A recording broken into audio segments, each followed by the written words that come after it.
Dengan MBG kita tambah 10 miliar. Kita pakai dulu uang dana desa.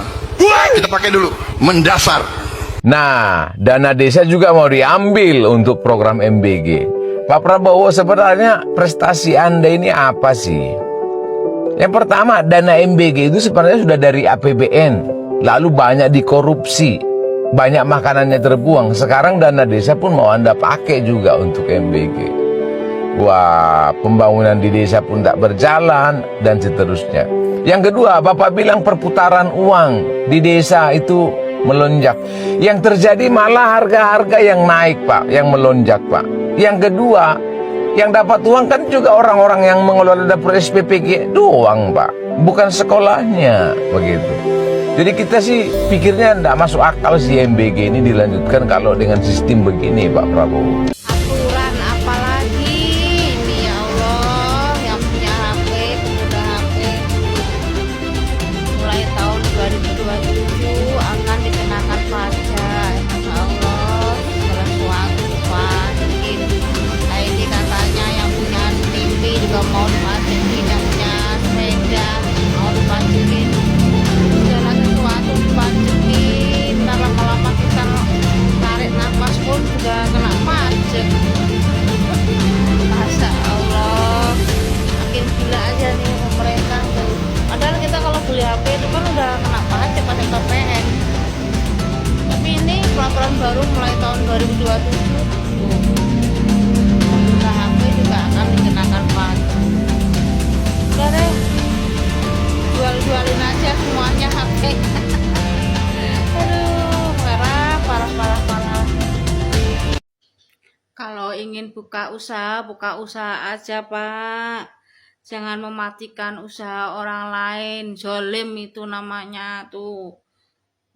Gara-gara Kopdes Merah Putih, toko yang bersebelahan dengannya sekitar 2 kilometer harus ditutup.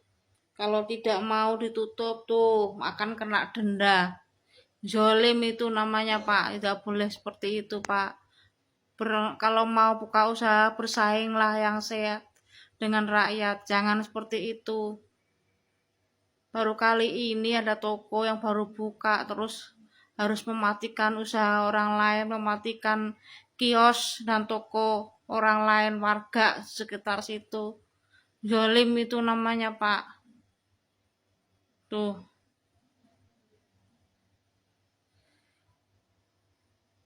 Bagaimana ini warga? Komen ya. Gila. Berita korupsi lagi aja. Sampai gak sih lu? Tiap hari itu pasti ada aja berita korupsi. Baru-baru ini aja ada korupsi itu. Korupsi makanan hewan. Di korupsi miliaran. Nah, di makanan hewan loh korupsi. Jadi itu fotonya cengengesan lagi pasti ditangkap.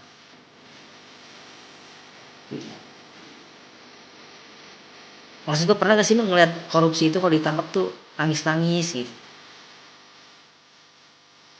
ampun gitu, sampai sujud-sujud? Nggak ada loh. Siap korupsi yang ada di Indonesia itu kalau ketangkap tuh senyum, karena tahu hukumannya itu udah pasti. Tahu lah, sampai kurus kering loh binatang loh. Gila, makanan hewan aja dikorupsi. Ini kalau bisa sih hukumannya sama tuh, dimasukin kandang babi, kalau nggak kandang macan kayak tuh, jangan dikasih makan, gantian biar kurus kering. Lebih dari binatang sih ini mah. Polri resmi berlakukan denda 250.000 dan 1 bulan penjara bagi pengguna kendaraan ban yang gundul.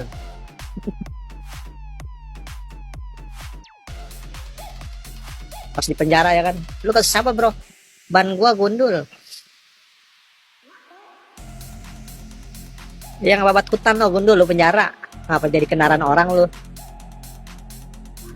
Kendaraan gue yang beli, servis gue juga pakai duit gue. Mau ban gundul kek, ban gondrong kek, turun mesin kek, ngapa jadi lu yang ngurusin? Ban gundul karena nggak punya duit, nunggu ada duit baru diganti, bukan didenda. Aduh, bingung gua. Sama hukum. Negara sial. Apa aja diduitin. Rakyat pada susah. Aduh, Prabowo, tiap Kopdes akan punya 2 truk. Giliran buat pendidikan, mana? Giliran buat naikin gaji guru, mana? Giliran buat memperbaiki sekolah-sekolah yang rusak, mana? Buat Kopdes yang gak jelas bangunnya di titik mana juga, yang di tengah-tengah gunung, di tengah-tengah tambak, dikasih 2 truk. Barang di Kopdes aja gak lengkap. Rak apotek aja diisi sunlight. Itu gimana itu?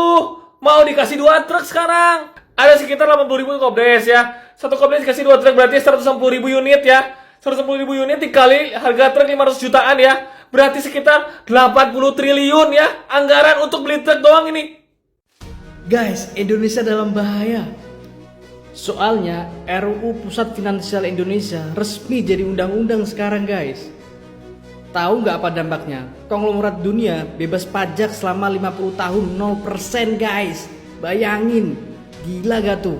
Dan anehnya, semua parpol ketok palu. Nggak ada yang nggak bilang setuju. Semua setuju dengan undang-undang ini. Aturan ini itu serasa bikin Indonesia kayak punya negara dalam negara. Gimana enggak?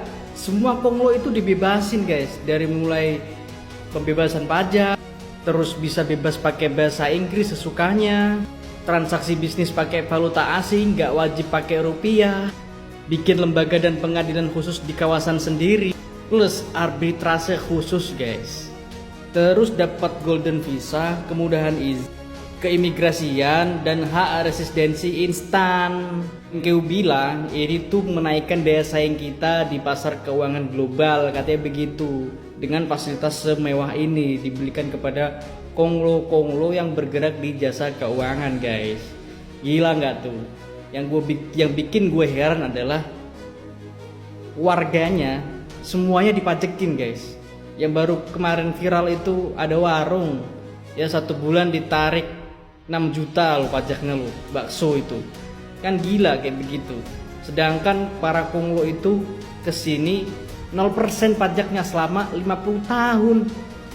Ini kebijakan yang tumpang tindih gak sih buat kemaslahatan rakyat kita? Kalian gak merasa? Nyesel gak kalian milih Prabowo sekarang? Hah? Aku aja nyesel, kalian gak nyesel? Hah? Gak nyesel kalian? Tengok, sepanjang jalan minyak mau ngisi aja antri di mana-mana. Indonesia ini udah gila memang, gila betul. Nyesel aku milih presiden ini ya, nyesel. Bapak Prabowo gimana? Nyesel kagak nih naikin gaji hakimnya sampai 300%? Ya, udah gajinya gede dinaikin 300%. Jampitsusnya nih kena nih, ketahuan nih, nyimpen duit bertriliun-triliun, emas berkilo-kilo. Ya, pakai segala punya orang lah. Capek banget ya berita kayak gini, turunin deh, gajinya hakim turunin. Ya, banyak banget kasus di luar sana juga ya. Hakim kagak ada adil-adilnya nih hakim-hakim di Indonesia ini ya. Banyak banget juga kasus di luar sana ya, kasus kecil-kecil hakimnya kagak berpihak pada korban ya. Korbannya malah jadi tersangka di penjara gara-gara hakimnya kagak tahu deh kayak gimana.